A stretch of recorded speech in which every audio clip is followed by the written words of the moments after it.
Mời quý vị các bạn cùng đến với sới vật dân tộc truyền thống hội làng Đồng Lạc, Đồng Văn, Yên Lạc, Vĩnh Phúc 2025 để theo dõi trận thi đấu vật nữ giữa người đẹp Anh Thơ của Bắc Ninh và Nguyễn Thị Hoa của Hải Phòng, của Hà Nội. Đây là một trận đấu khá cân tài cân sức, một số hình ảnh làm chậm của 24 giờ Sport ở trận thi đấu này. Một trận thi đấu rất đáng xem trên sới vật làng Đồng Lạc 2025. Ngoài sới rồi, số hình ảnh tiêu biểu của trận đấu này. Và bây giờ mời quý vị và các bạn cùng hướng lên thảm đấu sới vật làng Đồng Lạc.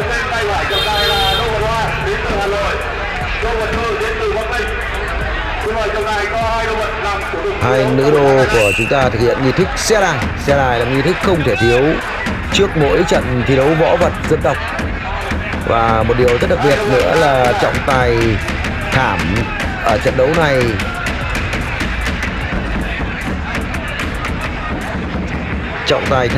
này là kiện tướng vật quốc gia, nghệ nhân vật Nguyễn Văn Sản của Bắc Giang. Trận đấu bắt đầu. Ngay lập tức thì Nguyễn Thị Hoa của Hà Nội có những pha tấn công táo bạo. Một đòn đánh rất hay của Nguyễn Thị Hoa. Rồi thì Nguyễn Thị Thơ thực hiện một nhướng quăng. Liên tục là những pha solo khá đẹp mắt của cả hai nữ đô.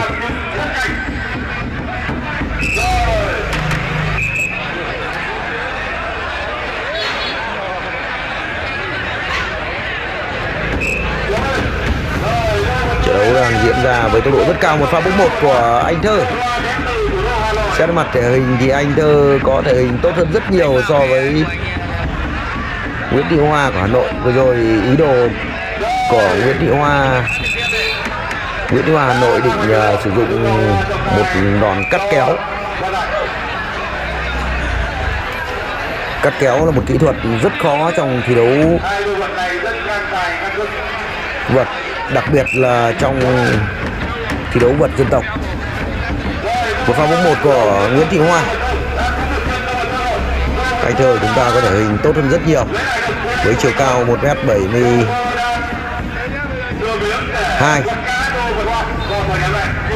nặng trên 70kg, và Nguyễn Thị Hoa của chúng ta thì có chiều cao khá khiêm tốn.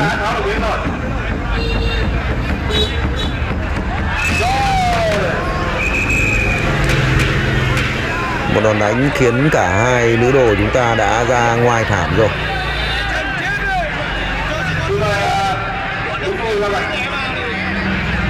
Hai đô tiếp tục thi đấu ở khu vực giữa thảm.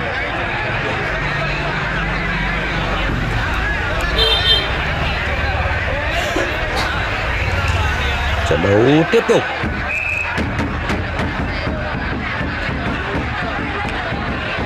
Nguyễn Thị Hoa tập luyện và thi đấu cho đội tuyển vật nữ Hà Nội trước đây, nhưng giờ em đã không còn thi đấu chuyên nghiệp và chuyển sang làm công việc tự do. Nữ đô Anh Thơ của chúng ta là một hiện tượng mạng đang nổi ở năm 2024 và những ngày đầu năm của 2025. Một hiện tượng mạng xã hội đang rất hot. Một pha sang sau của Anh Thơ. Ngoài sới rồi. Ở sới vật làng Đồng Lạc đã thảm của sới vật là chưa đủ kích thước so với tiêu chuẩn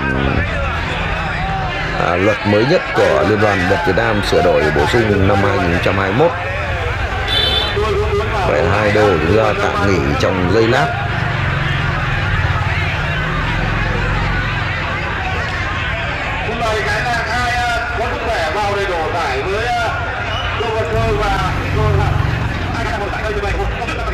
Quý vị các bạn chúng ta quan sát thì Anh Thơ cũng đã khá mệt với tần suất những ngày đầu năm lễ hội rất nhiều. Và ngoài ra người đẹp Anh Thơ chúng ta còn tham gia chủ yếu là bộ môn bóng chuyền trên các mặt sân các lễ hội làng ở khu vực miền Bắc ở rất nhiều tỉnh thành khác nhau. Trận đấu tiếp tục.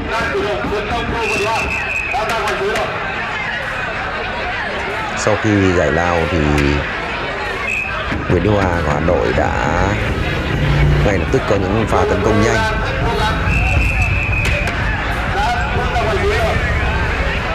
Rồi một kỹ thuật sườn chưa được hoàn thiện của Nguyễn Đức Hòa Hà Nội, có thể hình khá khiêm tốn so với Anh Thơ, nhưng bù lại thì kinh nghiệm thi đấu trên mặt sân sới hội làng của Nguyễn Đức Hòa là rất phong phú và vượt trội so với người đẹp Anh Thơ của chúng ta. Một pha bốc một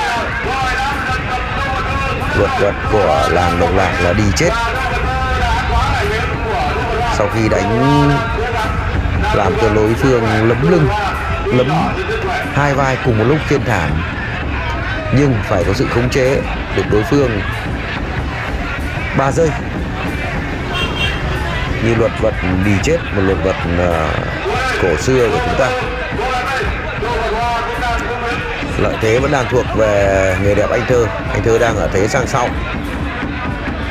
Anh Thơ đang tìm cách để đánh bại Nguyễn Đức Hòa của Hà Nội.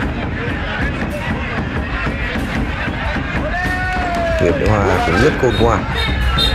Tuy nhiên thì về thể hình thì Anh Thơ của chúng ta đã có thể vượt trội. Anh Thơ thực hiện một pha bó chó.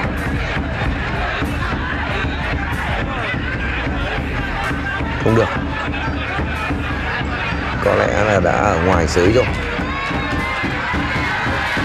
Trọng tài vẫn không tuyết còi.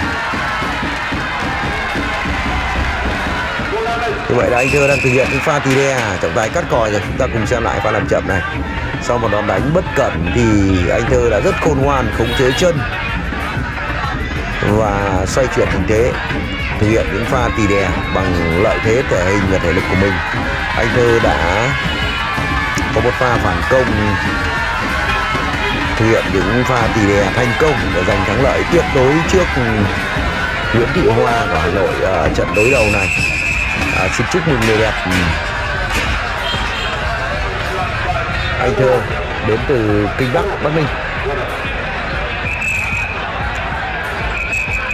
Cảm ơn quý vị và các bạn đã chú ý theo dõi video của 24 giờ Sport. Nếu thấy hay và hữu ích, quý vị và các bạn hãy chia sẻ để mọi người cùng được xem.